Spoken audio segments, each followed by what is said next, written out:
Shalom and welcome to Parasha Highlights and Insights. This is Rabbi Abraham Fischer. This week we have a double portion, double parasha, and we're also going to be completing the book of the Torah known as Bamidbar. We'll be reading the final section of Parashat Bamidbar. The double portion is Mattot and Masei.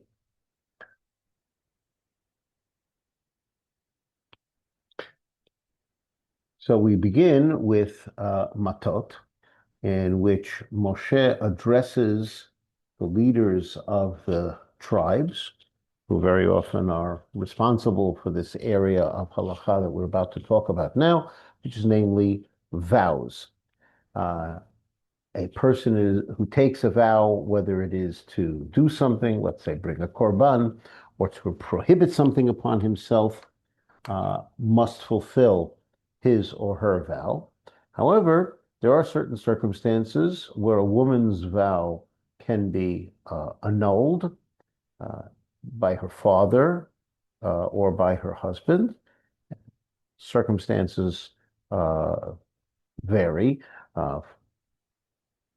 It will depend on the age of the woman involved, if she's still living with her father, or if she's married by a husband, then he can only annul it on the same day that he heard it.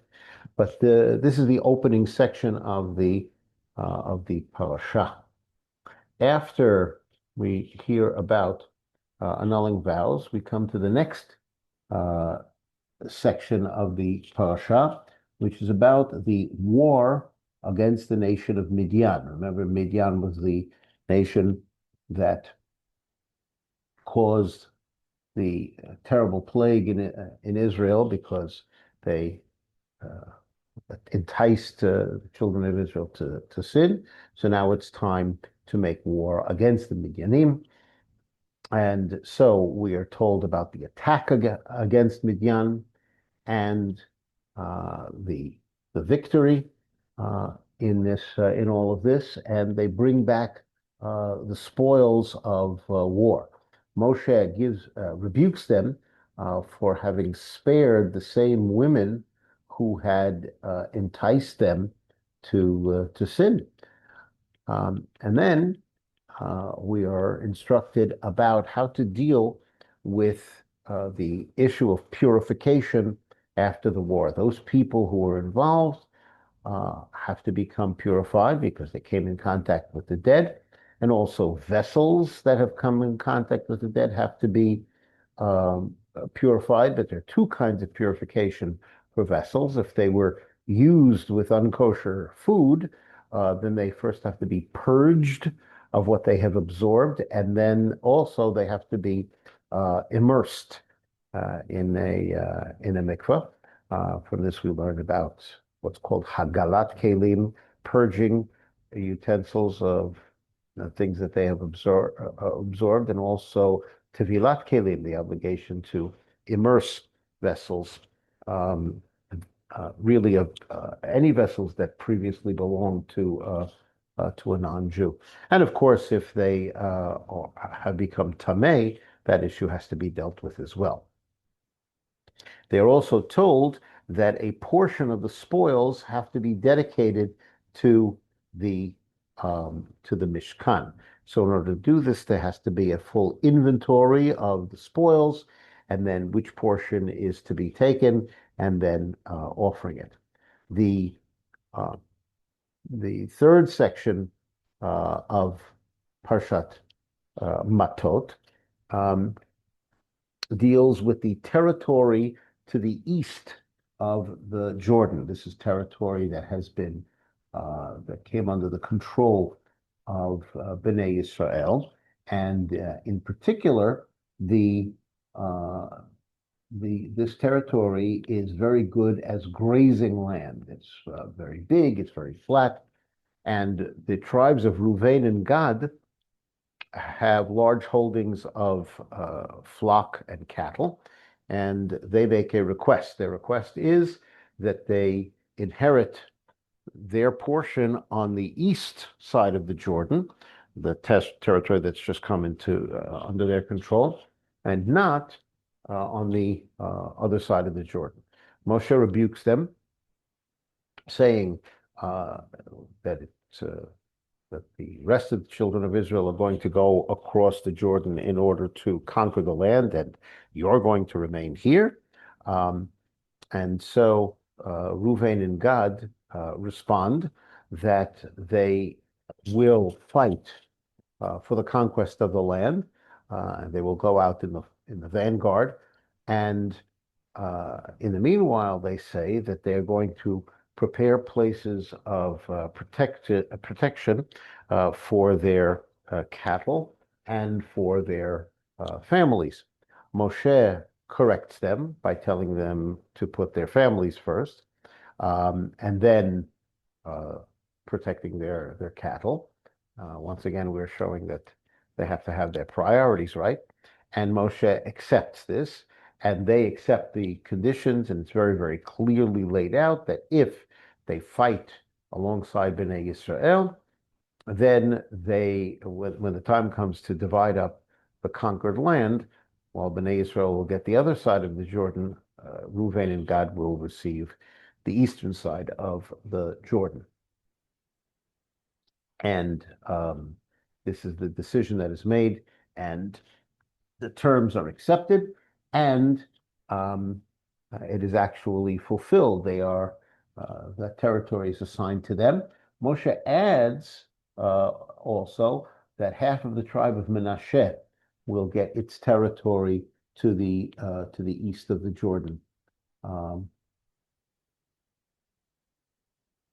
just like Gad and Reuven. And then we're told the various cities that were taken over by Gad and cities that were taken over by Reuven, and also conquests of Menashe. Some of those cities had to have their names changed because their names would seem idolatrous names and had to be changed. But Reuven and Gad do set out their territory. And so does Menashe, with half the tribe of Menashe. And that's a Mattot. And then we move on to Parashat Masei. This year, as I said, we read Mattot and Masei together, one right after the other. And we do this from time to time in order to make sure that certain Parshiot come out at certain times of the year. What's relevant to us right now is that Parshat Devarim, the beginning of Sefer Devarim, must be read on the Shabbat before Tisha B'Av, and that's because of certain thematic connections between Parshat Devarim and Tisha B'Av. And so in order to make sure that that happens, this time we read Mattot and Masei, one right after the other on Shabbat. Masei starts with a detailed list of all of the travels of Bnei Israel throughout the 40 years. We're told of 42 stages from Egypt to where they are now on the plains of Moab, and Moshe recorded all of these various stations of their travels. The next section of the Parsha is telling them to prepare for the crossover into Israel, to cross the Jordan River.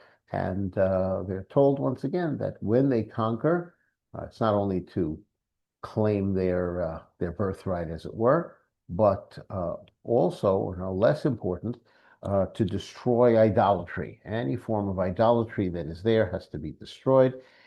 They must also settle the land, and that's something we'll talk about in greater detail in a moment. And also to apportion the land using lottery in order to know which tribe owns which territory, and which families within each tribe will receive its portion, every family, according basically to those people who came out of Egypt. And this section concludes with a warning that when you're in the land and when you're going about this process, be careful not to be enticed by the idolatry of the inhabitants, and to be very careful about forming alliances with them and so on. So it's very important to maintain uh, your values.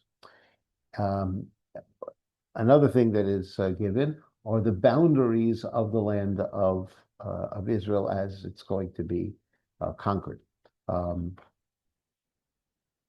and also the princes who will stand representing each one of the tribes for the division of the land.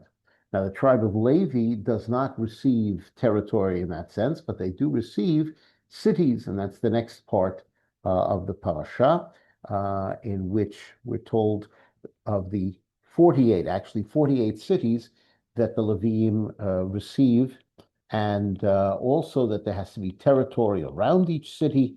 Um, uh, Among the 48 cities that are for the Levium are the 6 cities of refuge, and then there are an additional 42 cities. And as long as we're talking about the cities of refuge, we have the next section, namely cities of refuge, talking about murder. If a person commits murder inadvertently, unintentionally, then he goes to the city of refuge. Um, it would seem to provide him with an atonement for having taken a life, albeit inadvertently, but also to be safe from the family members who might want him dead. Um, while we're talking about that, the Torah also deals with how to deal with premeditated murder and how to give judgment. In the end of the parasha, we're told about uh, the argument of the children of Menashe, um, which is the tribe of Tzolofchad. Remember the 5 daughters of Tzolofchad, and